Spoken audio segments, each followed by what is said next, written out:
saben. Am, y am, como ya hemos hablado la otra vez, ¿no? Platypus tiene como fin o propuesta buscar qué necesita más o menos para reconstituir una izquierda marxista. Y esa presentación que llamamos Teaching, siguiendo la nueva izquierda de los 60 y 70, por lo tanto es más o menos una introducción también a la pedagogía de Platypus y a lo que vamos a hablar en los círculos de lectura. Um, por eso quise hacerlo también antes de empezar con los círculos de lectura, aunque no necesariamente es un requerimiento, pero creo que ayuda a entender el punto de vista o la pedagogía de donde venimos más o menos. Mm, y por eso hoy día en esa presentación nos queremos preguntar si el marxismo sigue siendo actual y o relevante hoy en día. Y al otro lado, y en conexión a eso, creemos que es importante para que podamos hacer una respuesta o dar una respuesta, ver más en detalle la teoría de la historia humana que tiene el marxismo ortodoxo, ¿no? Ya que eso entendemos como una teoría del presente y sus potencialidades, sí, y su potencial, más o menos. Ya, pero en total, solo para que lo sepan también, la presentación durará más o menos 30 minutos y después tenemos tiempo para preguntar y para un debate. Y claramente también si tienen algunas preguntas, cualquier tiempo pueden preguntar. Solamente interrumpirme y sí. am, ya. Entonces voy a empezar con leer también el texto que he preparado y espero que me entiendan. Si no, también, por favor, me lo dicen, me lo digan. Vale. Am, Básicamente, no entendemos el marxismo como una teoría afirmativa o positiva de la explotación o del socialismo, es decir, de lo que es, tal y como está extendido en la izquierda y que ya en 1923 fue criticado por el teórico marxista Karl Korsch como marxismo vulgar, sino según Marx, que dice en su carta a Ruge la crítica despiadada de todo lo que existe. Por lo tanto, como una crítica inmanente dialéctica, como entendemos en el marxismo, de la historia, es decir, una toma de conciencia de las condiciones, de las posibilidades que surgen de ella, de la historia, ¿no? Para la realización de la libertad. No es lucha por la liberación de la opresión o por la justicia social lo que distingue a la izquierda de la derecha, sino la conciencia de la historia y de las condiciones y posibilidades históricas para la libertad. Como libertad aquí entendemos, siguiendo a los pensadores de las revoluciones burguesas como Rousseau, el potencial del desarrollo de todas las capacidades del ser humano. Según el texto que ya he mencionado la otra vez, el significado del término izquierda de Leszek Kołakowski, no podemos equiparar la derecha con el pasado, sino con la negación de posibilidades en el presente. Siguiendo a Freud, entendemos el hecho de que la izquierda haya cambiado esta conciencia por la lucha inmediata contra la injusticia durante los últimos 100 años como una regresión de la izquierda, como una regresión a fases anteriores, claramente, que ha tenido lugar en varias fases durante el último siglo. Por lo tanto, es necesario que intentemos comprender de nuevo hoy lo que la conciencia de esas posibilidades podría haber significado y de qué manera la regresión de la izquierda está bloqueando hoy nuestro camino hacia ella. Para tratar de hacerlo, nos gustaría describir la aparición del capital, que Marx entiende como la crisis de la sociedad burguesa y que fue fundamentalmente formativo para la sociedad en su conjunto, y lo que esto significa para las condiciones de la posibilidad para una política emancipatoria.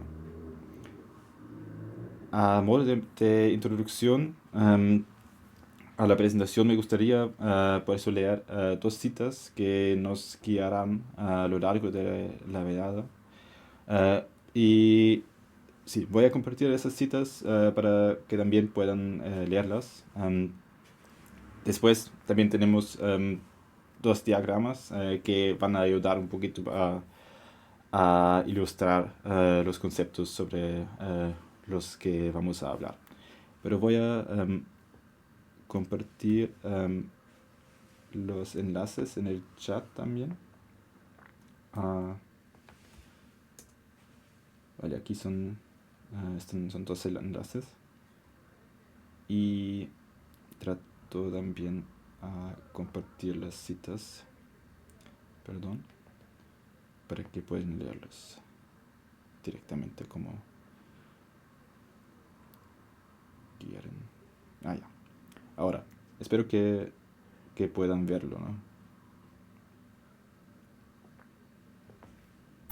Sí, se ve. Ya. Voy a alargarlo un poquito. Sí, se ve. Perfecto. Ya. La primera cita es de Marx, de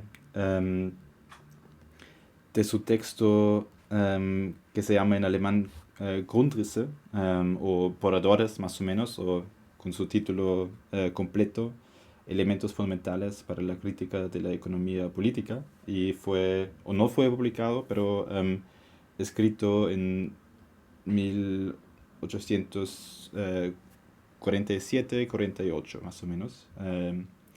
Sí, y la cita es: la concepción antigua, según la cual el hombre, cualquiera que sea la limitada determinación nacional, religiosa o política en que se presente, aparece siempre igualmente como objetivo de la producción. Parece muy excelsa frente al mundo moderno, donde la producción aparece como objetivo del hombre y la riqueza como objetivo de la producción. Pero, in fact, si se despoja a la riqueza de su limitada forma burguesa, ¿qué es la riqueza sino la universalidad de las necesidades, capacidades, cosas, fuerzas productivas, etcétera, de los individuos, creada en el intercambio universal? ¿Qué sino el desarrollo pleno del dominio humano sobre las fuerzas naturales, tanto sobre las de la así llamada naturaleza como sobre su propia naturaleza? ¿Qué sino la elaboración absoluta de sus disposiciones creadoras sin otro presupuesto que el desarrollo histórico previo que convierte en objetivo a esta plenitud total del desarrollo, es decir, al desarrollo de todas las fuerzas humanas en cuanto tales no medidas con un patrón preestablecido? ¿Qué sino una elaboración como resultado de la cual el hombre no se reproduce en su carácter determinado, sino que produce su plenitud total, como resultado de la cual no busca permanecer como algo devenido, sino que está en el movimiento absoluto del devenir? En la economía burguesa y en la época de la producción que a ella corresponde, esta elaboración plena de lo interno aparece como vaciamiento pleno, esta objetivación universal, como enajenación total, y la destrucción de todos los objetivos unilaterales determinados como sacrificio del objetivo propio frente a un objetivo completamente externo. Por eso, el infantil mundo antiguo aparece por un lado superior. Por otro lado, lo es en todo aquello en que se busque configuración cerrada, forma y limitación dada. Es satisfacción desde un punto de vista limitado, mientras que el mundo moderno deja insatisfecho, o allí donde aparece satisfecho consigo mismo es vulgar. Vale. También es una cita, creo, un poquito difícil, por lo menos para mí, también en alemán. Pero creo que lo más importante de esa cita es la diferencia que establece Marx entre el mundo tradicional, es decir, o como él dice, la concepción antigua, y el mundo moderno. En la sociedad tradicional, el hombre, como dice Marx, aparece como el fin de la producción, es decir, se reproduce a sí mismo. Por ejemplo, el hijo de un campesino eh, vuelve a ser campesino, ¿no? Um, y normalmente su descendencia suele ser la misma. Um, y esto conduce a un concepto tradicional de libertad, una libertad de ser, ¿no? Que es estático más o menos. Um, Al otro lado, en el mundo nuevo, moderno, como lo llama aquí Marx, la producción aparece al revés, ¿no? Como fin del hombre. Ya no el hombre como fin de la producción, y la riqueza como fin de esa producción. Sin embargo, esto permite el absoluto despliegue y desarrollo de las posibilidades del hombre, aunque afecte al hombre en la economía burguesa como un completo vaciamiento, eh, alienación o enajenación. Sí.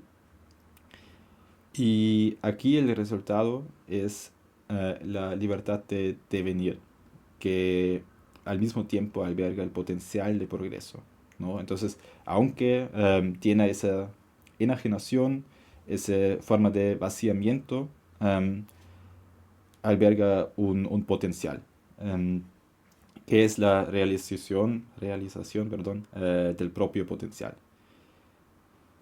Sí, en este punto Marx está muy también en la tradición de los filósofos burgueses radicales, como he mencionado con Rousseau, ¿no? Vale, y la segunda cita que me gustaría leer, y que también tiene una conexión muy cercana a esa primera cita, em, y probablemente pueda aclarar lo un poquito más, es de Louis Menand, que escribe la introducción al libro em, To the Finland Station, o hasta la estación Finlandia en San Petersburgo, de Edmund Wilson. Y ya, voy a leerlo ahora, aunque no tengan una pregunta hasta ahora. Vale. En las sociedades premodernas, el sentido de la vida ya está fijado al principio de la vida. La gente hace cosas en su generación para que se sigan haciendo en la siguiente. El sentido es intrínseco a todas las costumbres y prácticas ordinarias de la vida porque se heredan del pasado y por tanto merece la pena reproducirlas. La idea es que el mundo no avanza, sino que solo gira. En las sociedades modernas, los objetivos de la vida no están fijados desde el principio de la vida. Se cree que se crean o se descubren. Reproducir las costumbres y tradiciones del grupo ya no es el principal objetivo de la existencia. La idea no es repetir, sino cambiar, hacer avanzar el mundo. El sentido ya no es intrínseco a las prácticas de la vida ordinaria, puesto que todos las entienden como contingentes y limitadas en el tiempo. Por eso, la muerte es el gran tabú de las sociedades modernas, un absurdo, la peor idea. Porque al final de la vida, las personas no pueden mirar atrás y saber que han cumplido la tarea que se les encomendó al nacer. Este conocimiento siempre está en el futuro, en algún lugar más allá del horizonte de la historia. Las sociedades modernas no saben qué se considerará valioso a largo plazo en la conducta de la vida, porque no pueden saber qué conducta puede respetarse a largo plazo. El único conocimiento cierto que trae consigo la muerte es el de que los valores de la propia época, los valores por los que uno ha intentado vivir, pueden extinguirse. El marxismo ha dado un sentido a la modernidad. Este significado decía que el individuo, consciente o inconscientemente, desempeña un papel en un drama que tiene una forma y una meta, un curso, y que la modernidad resultará ser solo un acto de este drama. El cambio histórico no es arbitrario, surge del conflicto de clases, sigue una lógica interna, apunta a una meta, el establecimiento de una sociedad sin clases. El marxismo se basaba en un llamamiento a la justicia social, pero ese llamamiento podía haber adoptado muchas formas. Su atractivo más profundo residía en el descubrimiento de un significado en el que la gente pudiera participar en la propia historia. Cuando Wilson afirmó en su introducción a la edición de 1972 de To the Filling Station que su libro se había escrito partiendo del supuesto de que se había dado importante paso de progreso, de que se había producido un avance fundamental, se refería a esta creencia. Marx y Engels fueron los filósofos de una segunda ilustración. ¿No? Aquí también es claramente importante esa última frase, cuando otra vez o de nuevo hace esa conexión a los filósofos burgueses, ¿no? Y sobre la cita en general, en otras palabras, se podría decir que las sociedades premodernas se caracterizaban por una cierta continuidad, o más bien se comportaban de forma circular. Los objetivos, por lo tanto, de la propia vida estaban predeterminados y el sentido de la vida era inmanente. Por tanto, un campesino ya había alcanzado su meta al convertirse en campesino, ¿no? Lo que ya habíamos tenido. En la era moderna, sin embargo, este movimiento circular ya no existe, sino que supone que la sociedad avanza y cambia. Los objetivos de la propia vida están aún por descubrir. Y esto alberga un enorme potencial emancipador de la libertad de crearse a uno mismo, pero también la falta de libertad de tener que hacerlo, ¿no? El marxismo, sin embargo, fue capaz de dar sentido a esto, los cambios históricos. Desde el punto de vista de Marx y Engels, por lo menos en el manifiesto comunista posterior, no son accidentales, sino que resultan de las luchas de clases.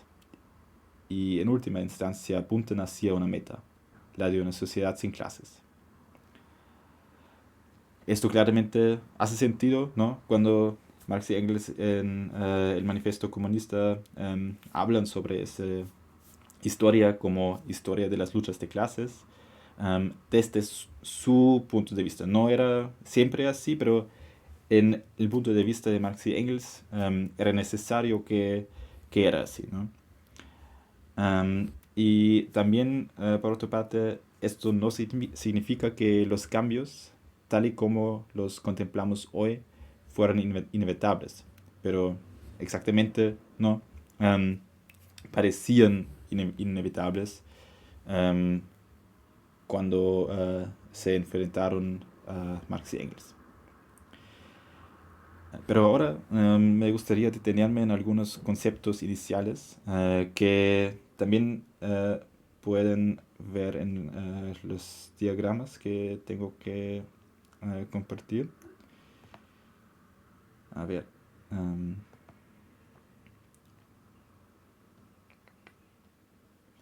¿Cómo lo puedo hacer? Ya, ok, creo que tengo que detenerlo. y compartir de nuevo.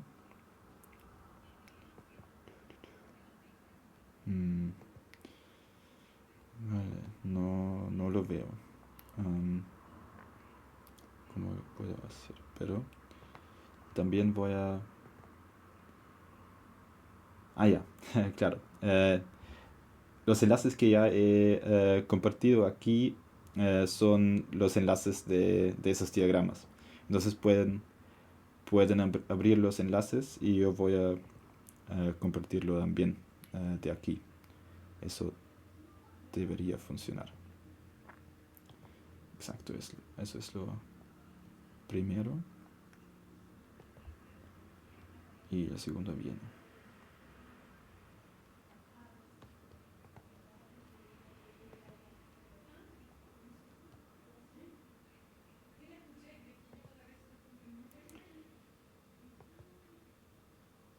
Ok.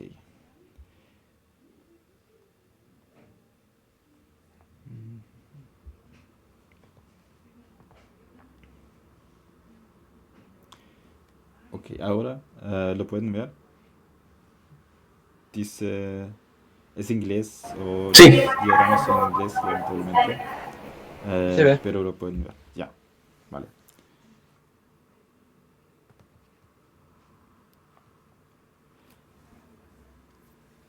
Exacto.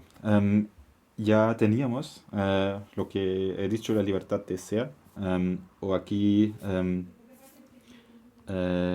el freedom um,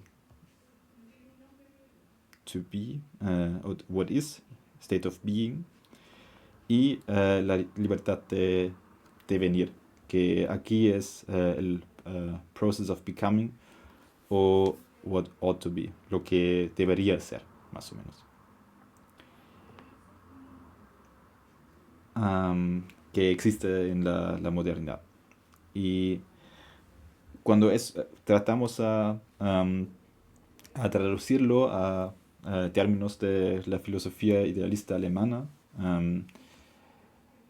de Kant, de Hegel y sí, los otros, también podríamos contrastar lo que es con lo que debería ser.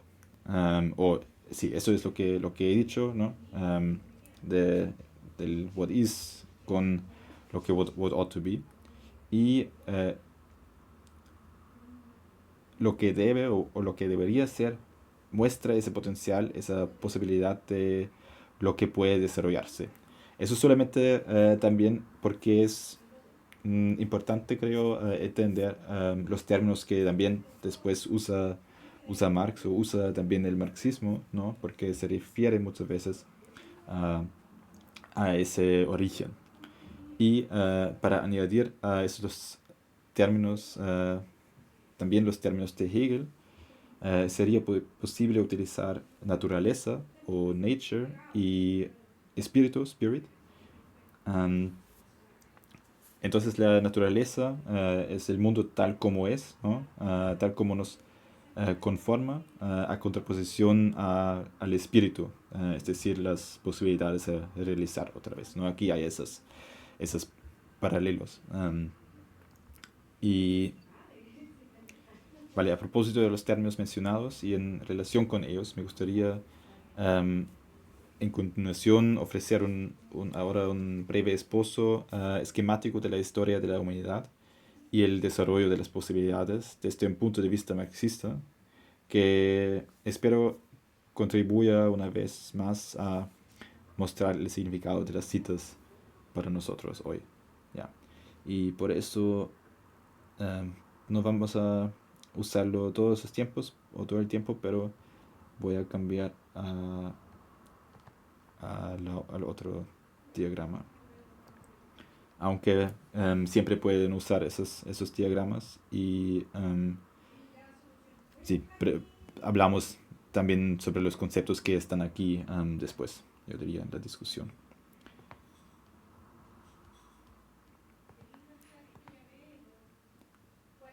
Vale, ahora ven el otro diagrama, ¿no? Sí, Alargarlo un poquito. se ve. Perfecto. Que muestra más o menos ese ese desarrollo histórico. Ya.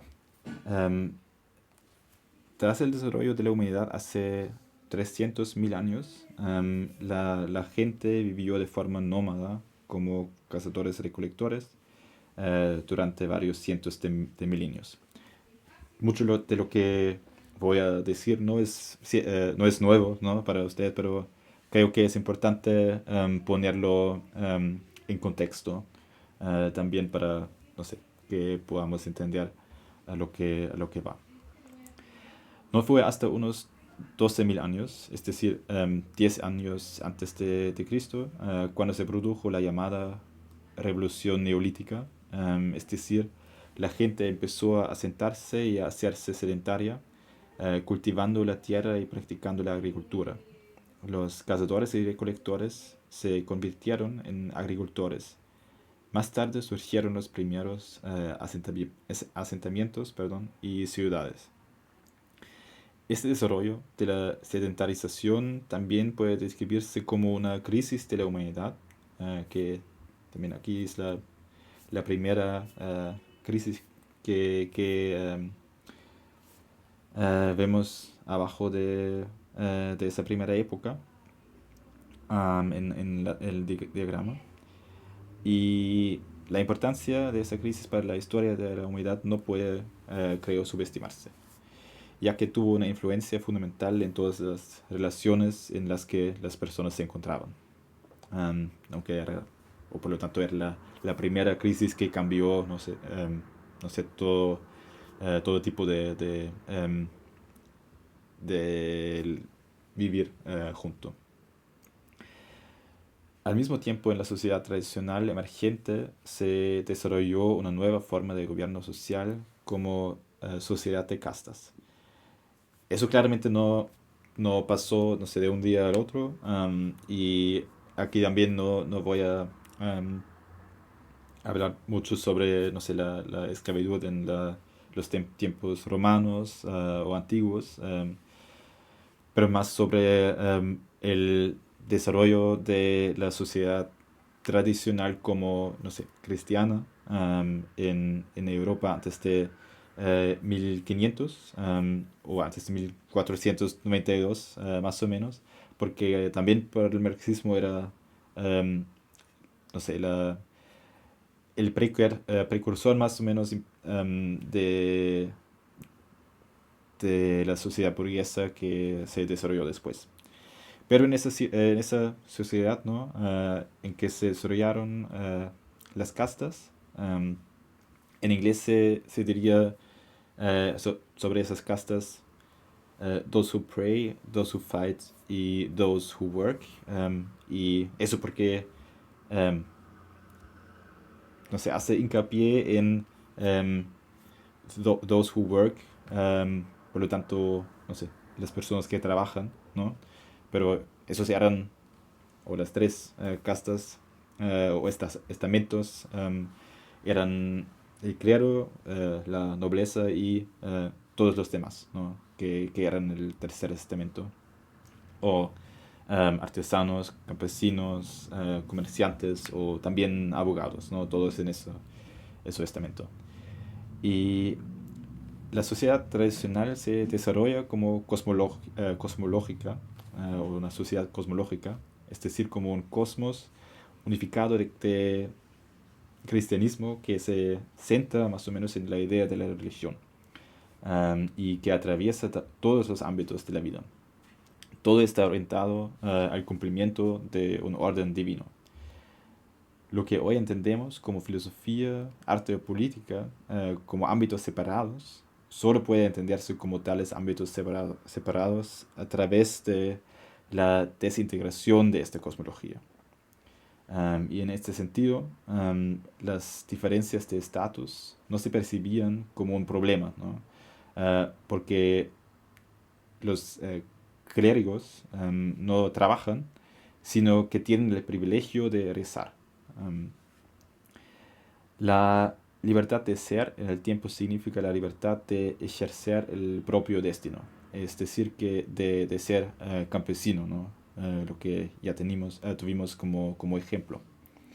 Y al otro lado, si ahora el campesino estuviera endeudado y cayera en la esclavitud, el objetivo para él como esclavo no sería acabar con la esclavitud en general en sí, sino simplemente liberarse a sí mismo como esclavo para poder cumplir su propio destino individual como campesino. Sin embargo, con el creciente desarrollo de las ciudades que ofrecían más libertad, en alemán hay el dicho que se llama Stadtluft macht frei o el aire de la ciudad te hace libre. Con el paso del tiempo, la sociedad tradicional europea, por lo menos, entró en crisis y sufrió enormes convulsiones sociales. Estas deben entenderse como un proceso y no suceden de la noche a la mañana, ¿no? Sino que se manifiestan en todos los ámbitos de la sociedad. Um, por lo tanto, surge una fuerte burguesía en las ciudades, se desarrolla el Renacimiento en Italia y en los otros países después, como forma de arte, la idea de la abolición de la esclavitud y ese, um, en ese contexto también se descubre el Nuevo Mundo, ¿no? O América y se producen avances en la ciencia, el protestantismo creo que también es una importante, un desarrollo importante que conduce también a, por lo tanto, una crisis del cristianismo. Y aquí tenemos esa segunda crisis, perdón, crisis importante de esa nueva forma de sociedad, más o menos, de sociedad tradicional o mundo tradicional. Marx asumió el desarrollo de la sociedad burguesa que viene después en el manifiesto comunista de 1848 de la siguiente manera. Y eso es, no sé, una frase muy famosa, claramente.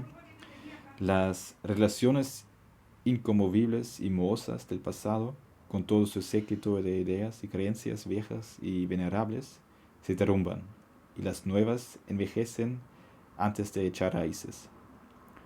Todo lo que se creía permanente y perenne se esfuma, lo santo es profanado, y al fin el hombre se ve constreñido por la fuerza de las cosas a contemplar con mirada fría su vida y sus relaciones con los demás.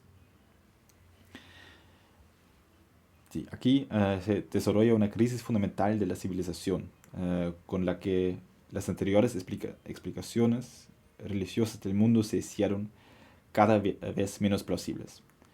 La ilustración de los siglos, de los siglos XVII y XVIII es una reacción a esta situación y un intento de comprender las transformaciones sociales de la época y de tomar conciencia de las posibilidades que lo produjeron. Esta conciencia encuentra su máxima expresión en el punto álgido del desarrollo de la sociedad burguesa a través de la filosofía de Hegel, hacia, no sé, 1800 a 1830 más o menos. La realización de las posibilidades de la humanidad surge de la comprensión fundamentalmente nueva de la libertad de devenir quien uno quiere ser. El desarrollo completo de las disposiciones naturales del hombre, siguiendo a Kant aquí, y por tanto la liberación de la subyugación a las condiciones de la naturaleza, que ya hemos leído en la cita de Marx de los Grundrisse o de los Paradores. Nos referimos a la sociedad burguesa que permite esto como tal porque los ciudadanos, es decir, los trabajadores urbanos, en el sentido más amplio, incluyendo aquí también otra vez los abogados o comerciantes, porque todavía no hablamos sobre o de un proletariado, no estamos en una sociedad capitalista, se convierte en el centro del desarrollo de las relaciones sociales. Ya existían antes, pero solo ahora tienen la oportunidad de desarrollar su propia autoconciencia.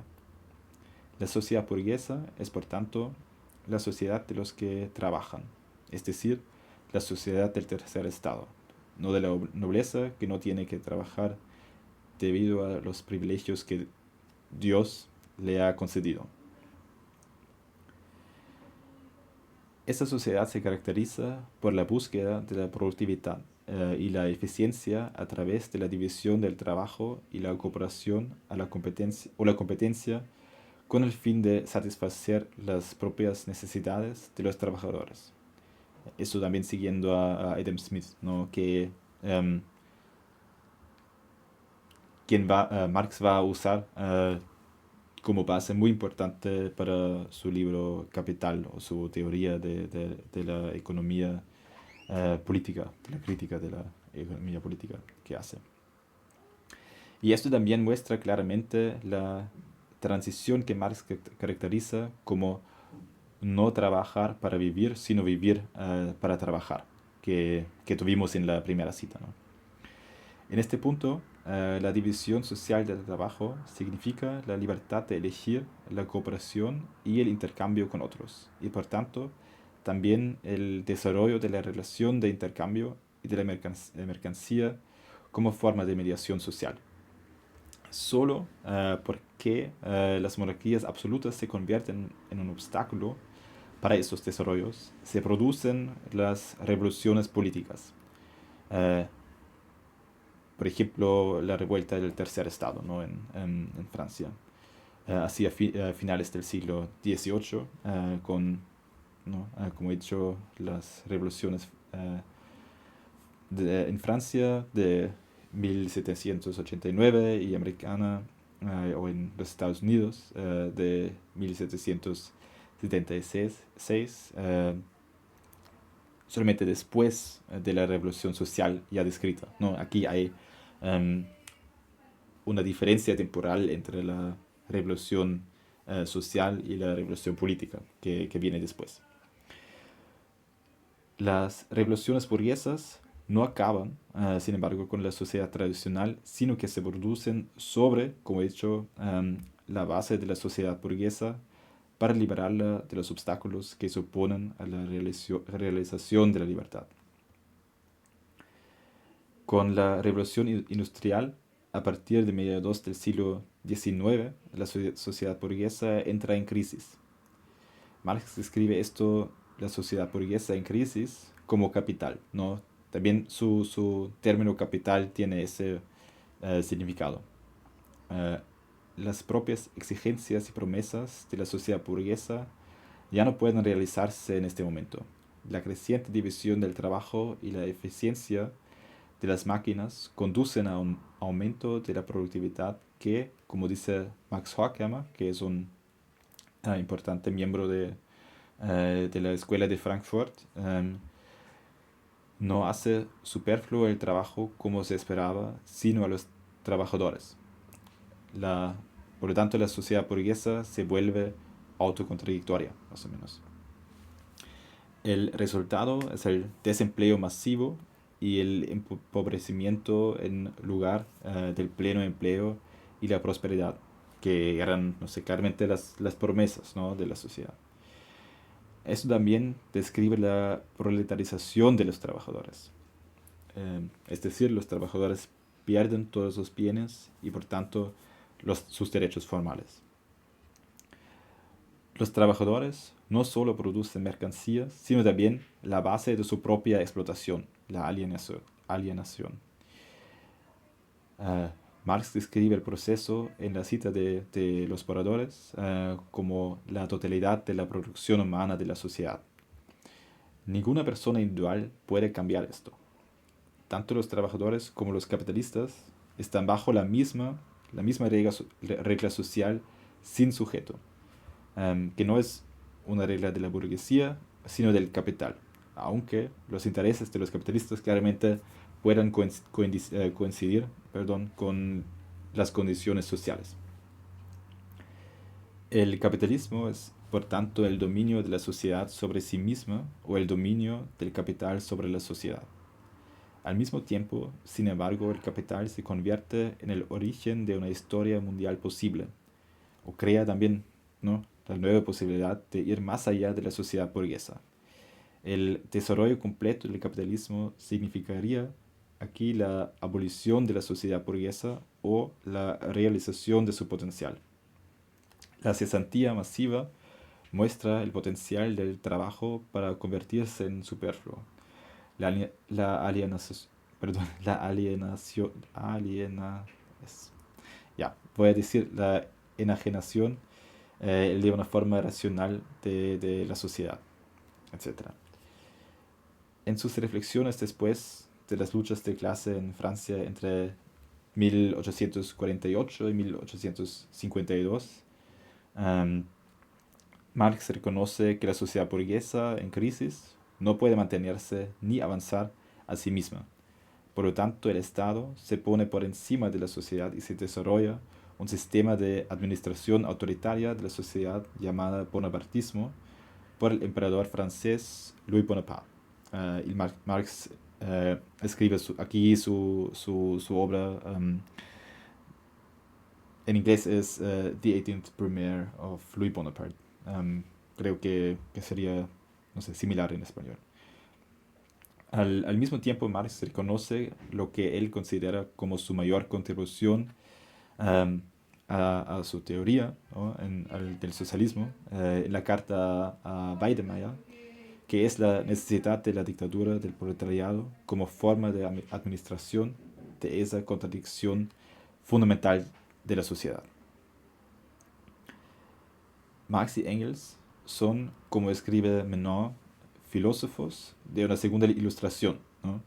Que intentan comprender la crisis de la sociedad burguesa y tomar conciencia de sus posibilidades a través de la crítica de la sociedad burguesa, así como a través de la crítica inmanente del propio movimiento socialista, que por ejemplo hacen muy prominentemente en el Manifiesto Comunista. Con la crisis de la sociedad burguesa, después de la Revolución Industrial, Marx se enfrentó después de Hegel a nuevos problemas que Hegel aún no había sido capaz de reconocer. Pero Marx es también un pensador burgués que, partiendo de la crisis de la sociedad burguesa, reconoce su potencial de libertad y las condiciones para su realización, ¿no? Claramente Marx no estuvo en el socialismo, pero todavía en una sociedad burguesa, aunque en crisis. Pero por eso tenemos que entender a él como también pensador burgués. Nosotros, por nuestra parte, estamos hoy aquí después de 155 años del reconocimiento de la necesidad de la dictadura del proletariado por Marx y también 100 años después del fracaso del movimiento obrero por el socialismo, y debemos preguntarnos qué hemos olvidado. ¿Cómo podría ser una conciencia de la historia, una conciencia de las posibilidades del presente, que todavía es la crisis de la sociedad burguesa como momento histórico? Por lo tanto, no se trata del espectro del comunismo que vemos hoy día, sino de la memoria de Marx, o más bien del nivel más alto de conciencia sobre nuestra sociedad que sería necesario para la realización de sus posibilidades. Hoy vemos el pasado como una catástrofe que se acumula. Después de todos los muertos y fracasos, debemos preguntarnos qué es necesario para realizar el potencial de la humanidad y redimir a los muertos de su destino en vano. Es necesario echar mano de la filosofía de la historia y volver la vista atrás a la historia de la izquierda para recordarnos que seguimos aquí y reconocer, como hizo Max Horkheimer, su interés del hombre pequeño, es decir, el trabajador. Le señala la iluminación marxista del concepto de libertad. Vale, y eso era la presentación. Y yo iría a preguntas. Gracias. Preguntas o también debate.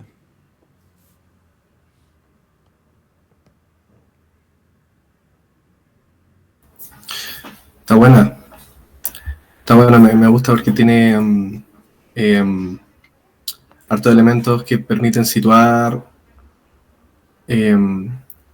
el desarrollo de todas las cosas que se conversan acá. Entonces, me parece que está súper bien y, como digo, súper útil tener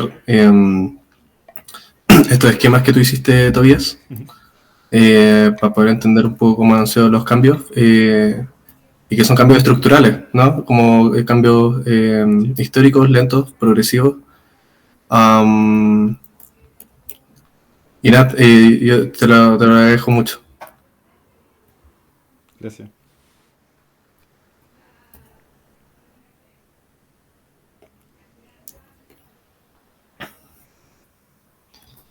Eh, Hola, ¿se me escucha? Sí, sí, muy bien. Sí,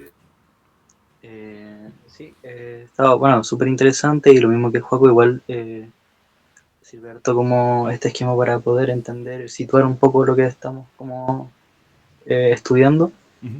Eh, bueno, leí el texto que hablaba sobre la izquierda, y no me acuerdo cómo se llamaba en este momento, el sentido actual de la izquierda, Ah, ya. y me pareció Ok. súper interesante.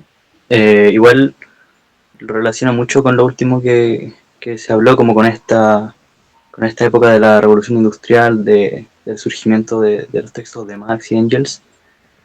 Ujú. Eh, y nada, personalmente siento que, al menos la idea que yo tengo de, con el texto y quizá con lo que diga de antes, es que la izquierda siempre se ha posicionado como esta idea que va en oposición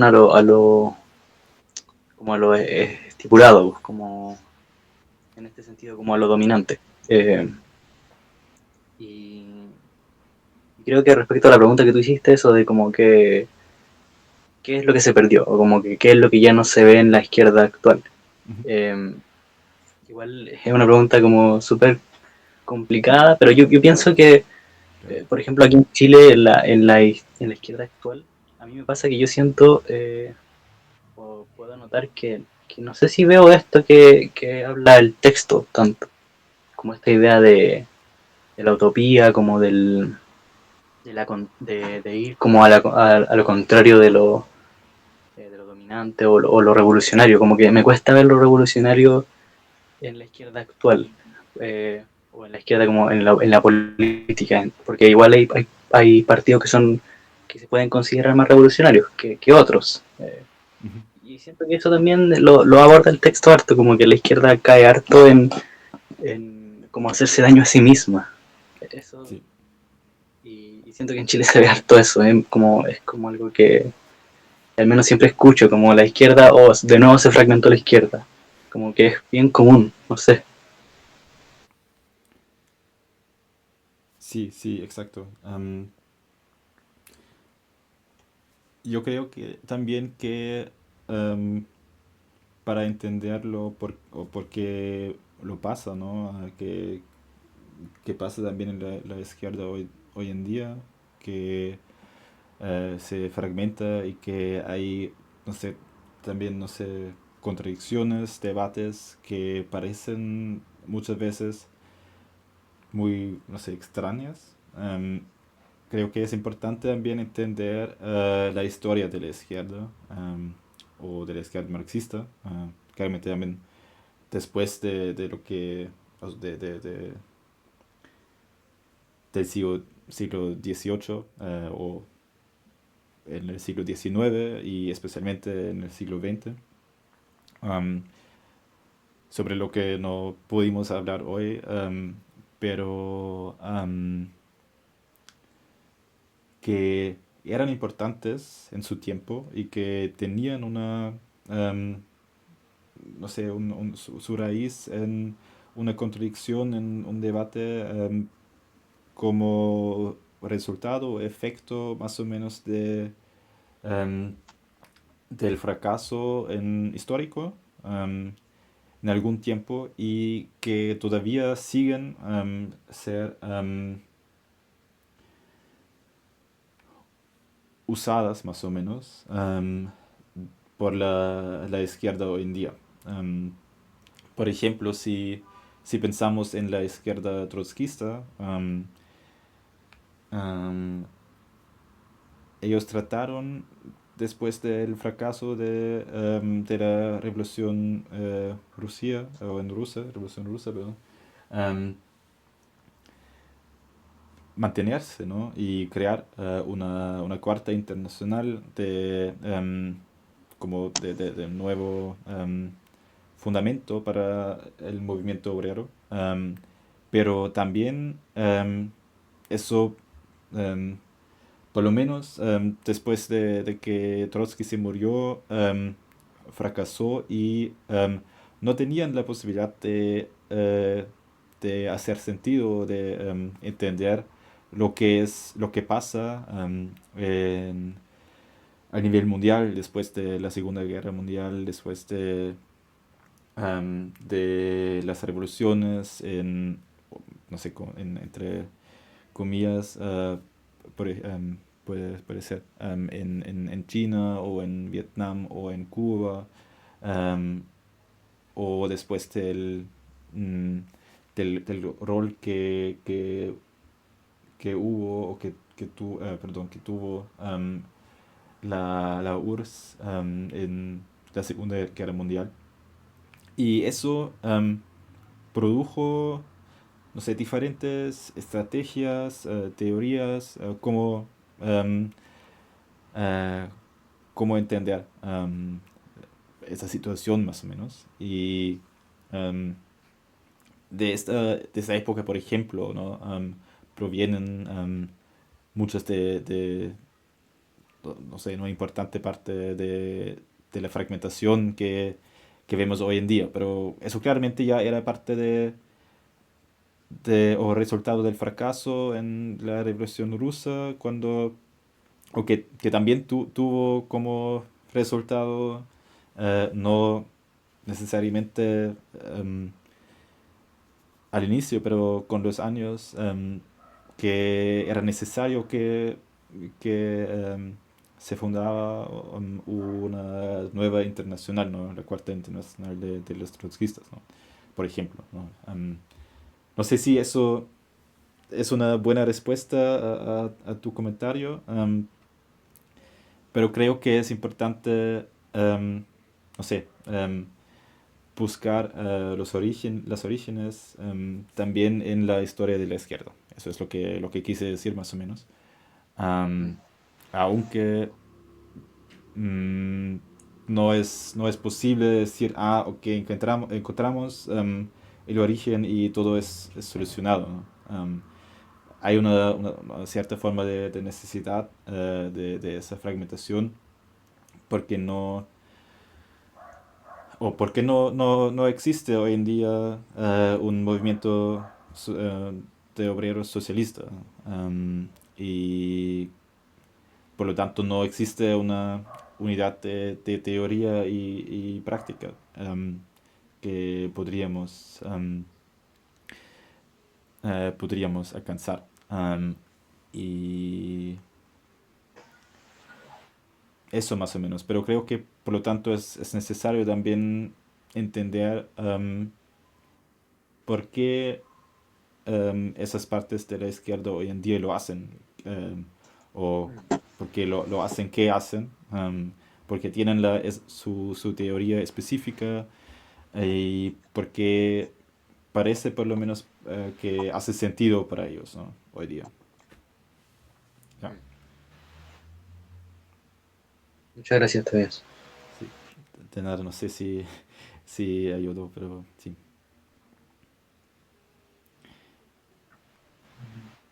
Ya, ¿tienen otras preguntas sobre la presentación o en general?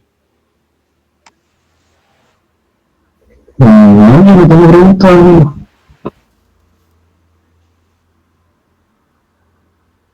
Ya, Joaquín, ¿o bueno?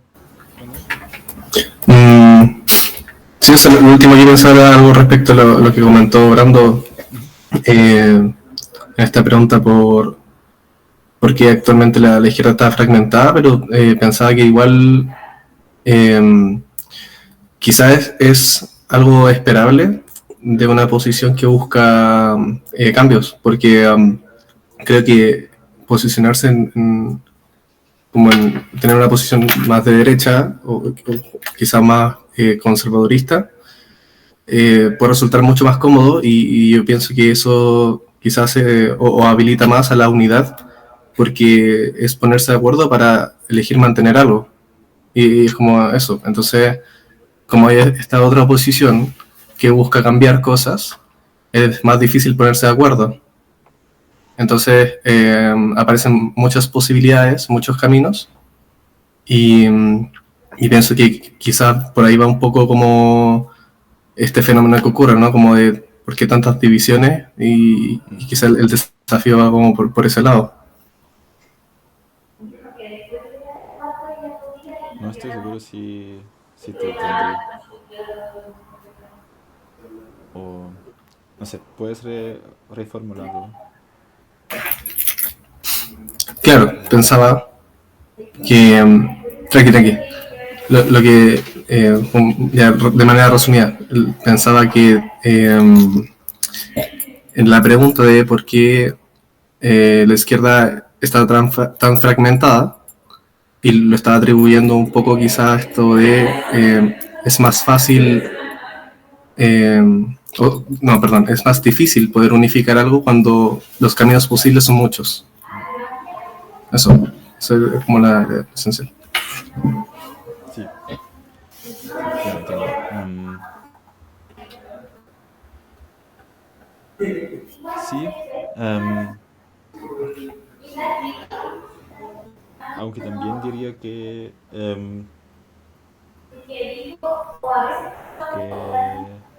no sé, hoy en día no es posible encontrar más o menos una, o la política, la vía marxista, ¿no? Am, porque eso solamente funciona si, como he dicho, si existe también un movimiento socialista de obreros, más o menos, por lo menos siguiendo el marxismo ortodoxo. Am, y en esa situación no estamos. Y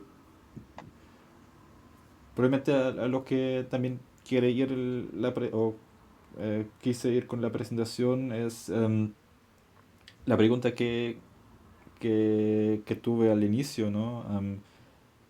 ¿Sigue ser relevante el marxismo? Y eso también en relación a esas diferentes divisiones o grupos políticos que tú también mencionaste, que sí, ¿no? Se refieren todavía al marxismo, se llaman todavía, no sé si marxistas, pero puede ser comunistas o puede ser socialistas, y se refieren a Marx, ¿no? Y a su teoría. Y, pero en circunstancias tan diferentes y no necesariamente para hacer lo que quise hacer Marx, ¿no? Lo que dije, perdón, sobre la realización de las posibilidades de la sociedad a través em, del uso del movimiento socialista de obreros y la dictadura del proletariado, como, no sé, centrales ejes, ¿no? de la teoría marxista ortodoxa. Am, sí, por lo tanto, la pregunta es, no sé, ¿por qué todavía necesitan el marxismo, ¿no? Más o menos? Am, para claramente, los, como tú has dicho, las diferentes am, vías, ideas, opciones que puedes elegir hoy en día, ¿no? Que no necesariamente son esto. Ya. Y no tengo una respuesta a eso, ¿no? Puede ser que sirve, puede ser que no, pero eso creo también es la pregunta que yo tengo, ¿no? Entiendo. Al menos a mí en ese sentido, en el sentido de por qué todavía se hace necesario un pensamiento marxista en la izquierda, tiene que ver con el hecho de que, volviendo al tema de que es más que nada materialismo histórico, materialismo dialéctico, que el marxismo como tal, es el tipo de análisis que hace estructural a la historia, donde desarrolla estos cambios como cambios, por así decirlo, sociales o de configuración de la sociedad, a través de lo que sean las crisis y pasos a otra etapa. Entonces, el análisis que hace a nivel histórico de la forma en la cual se cambia la, la base de las producciones en cada sociedad, desde la sociedad esclavista, antes de eso la sociedad de tribu, después la sociedad esclavista, después las sociedades que empiezan a hacerse sus imperios, ya después de lo que viene la revolución industrial y lo que tenemos ahora. Claramente fue una forma de demostrar que los libertarios o los liberales clásicos se habían saltado toda esa visión histórica y la habían dejado como algo abstraído de lo que ocurre, solamente centrándose en lo que sería la libertad del sujeto de poder generar o producir ganancias, utilidades, lo que sea. Entonces, tan independiente de la variedad de movimientos izquierdistas que hayan, claramente esa visión que se basa en una sociedad moderna, que ya se estaba viendo interconectada, que culmina con la globalización que nosotros vivimos. Nosotros estamos globalizados, o sea, todo está conectado. ¿Cómo se llama? Ellos demuestran esta problemática de que no se consideraba la acumulación histórica a lo que estamos viviendo ahora. Esas visiones, ¿cómo se llama? Me perdí un poco. Esas visiones, los distintos países las van trabajando a lo que necesitan. Entonces, ¿cómo se llama? Ocurren estas distintas diferencias, interpretaciones del materialismo histórico, y terminamos en lo que estamos hoy en día. Y el problema de la actualidad es que la izquierda le ha costado asumir un rol frente a la globalización, y al mismo tiempo los roles que se han tomado frente a la globalización no han sido lo suficientemente críticos con los fenómenos que han ocurrido y que mantienen problemas con estados que no deberían verse legitimados por ciertos grupos. Por ejemplo, por una izquierda que uno puede hacer, si consideramos un país bien a Corea del Norte, no se convertiría en algo que nos ayude como izquierda a nivel de aceptación o de ¿cómo se llama? Reconcientizar a la sociedad. Entonces, al no haber ese tipo de crítica, no podemos avanzar. Por ejemplo, no podemos avanzar si existen grupos de izquierda que consideran que Venezuela está bien, y está entendible, por así decirlo, el apoyo a que exista un proyecto socialista, pero no significa que tampoco podemos ignorar los temas de lo que son la democracia. Entonces, esas son las autocríticas que de repente no existen. O, por ejemplo, ¿cómo se llaman? Las identidades también, dependiendo de los sectores, ya sea Sudamérica, Asia, que igual existe una fuerte carga cultural con lo que sería lo indígena.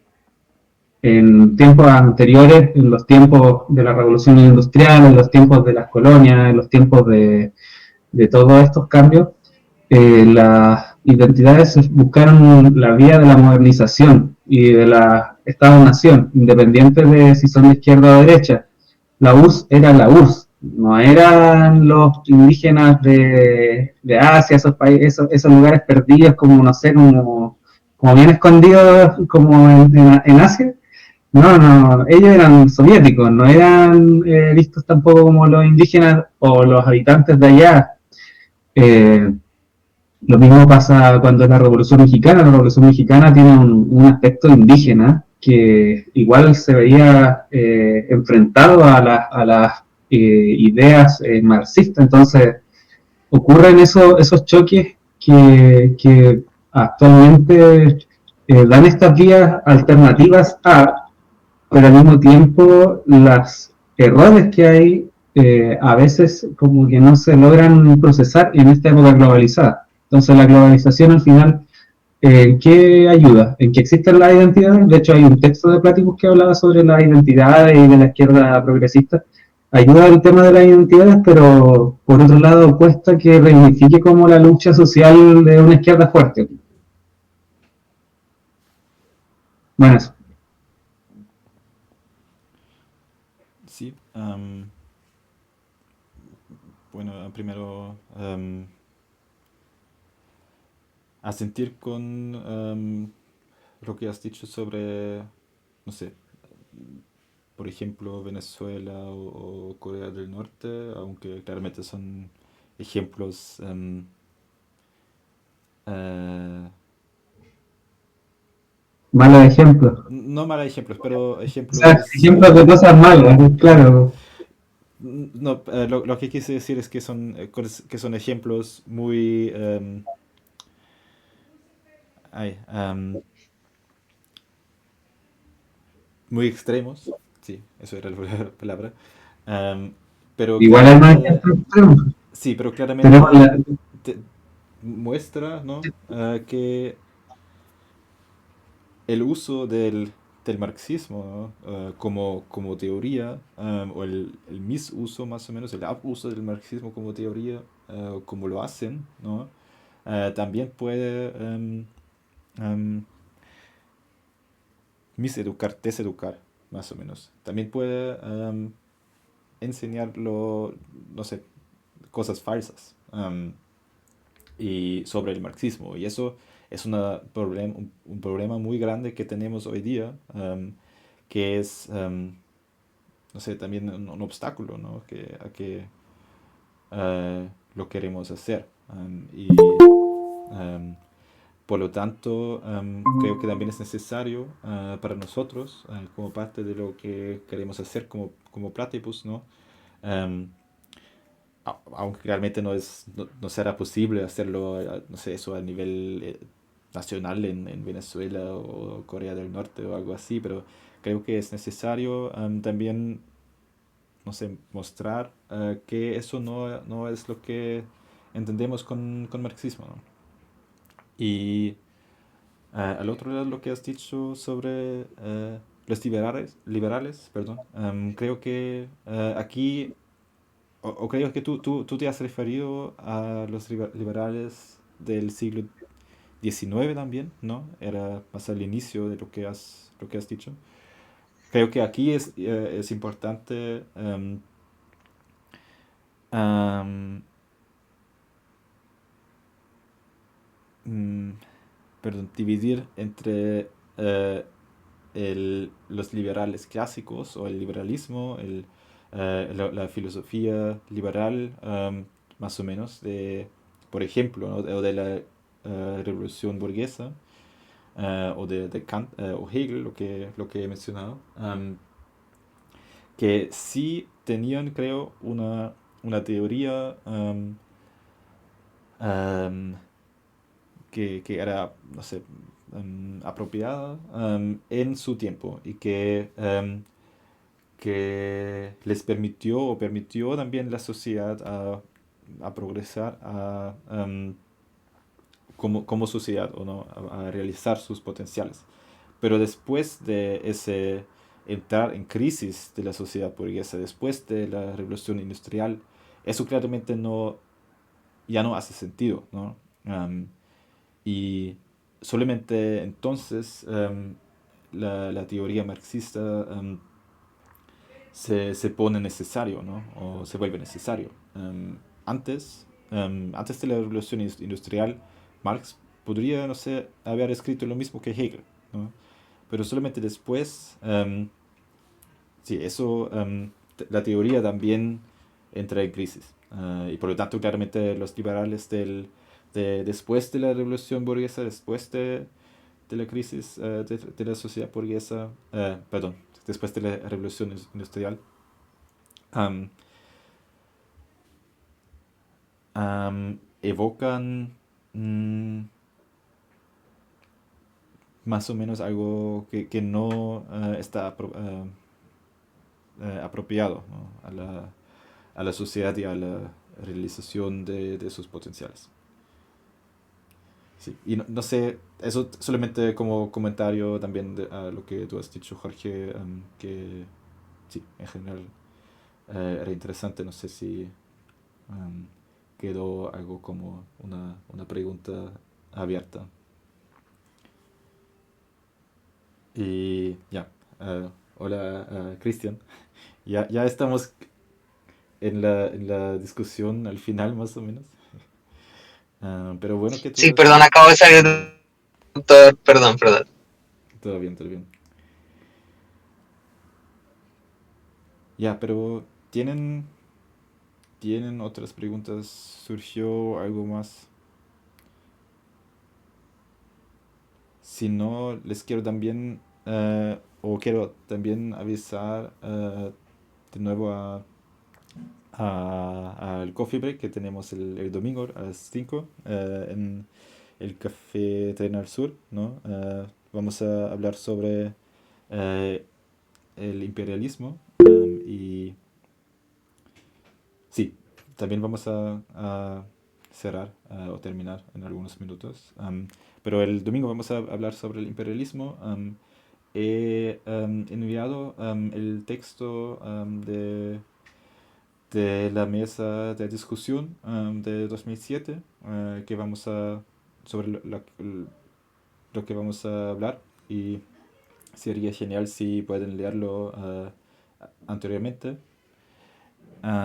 para que no sé, la discusión sea más fácil.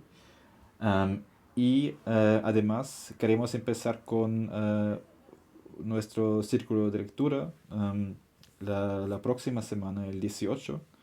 Am, y sí, sobre eso también vamos a informar en el grupo de WhatsApp y en Instagram.